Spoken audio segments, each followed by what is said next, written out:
not taking women are not being ferried from Nairobi West all the way to Kenyatta Hospital. Where is it in your CIDP, Governor? Thank you. Thank you, Chair. First of all, Governor, you know we are on the same page when it comes to the Urban Areas and Cities Act. And this is a law that was passed years ago. You are preaching to the choir because we are not the people to persuade. That is the conversation that Senator Onyonga was inviting you to, that what we lack is actually political will in the highest office in the land to just be able to support these programs.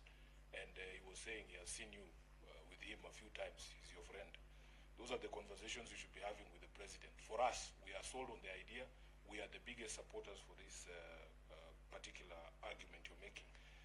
Secondly, Governor, how is it that you see this thing you call Barrows?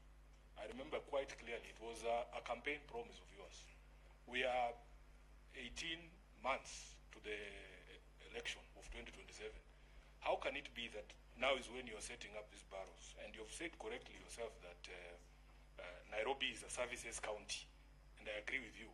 You can try and shift all the blame to the national government for these roads, but you will agree with me also that part of the problem is the management of our, what is it called? Waste management and garbage collection.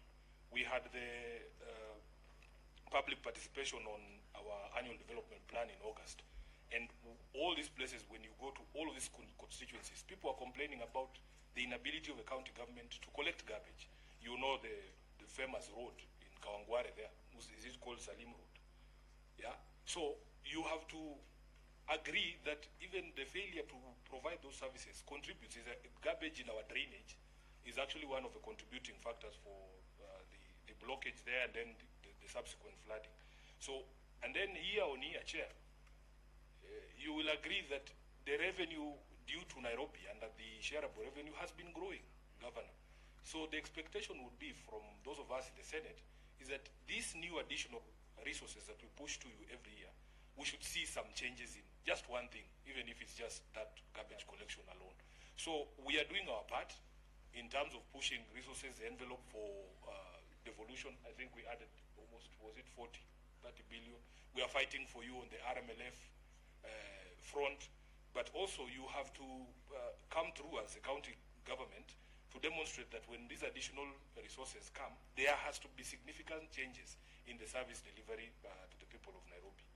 I thank you, Chair.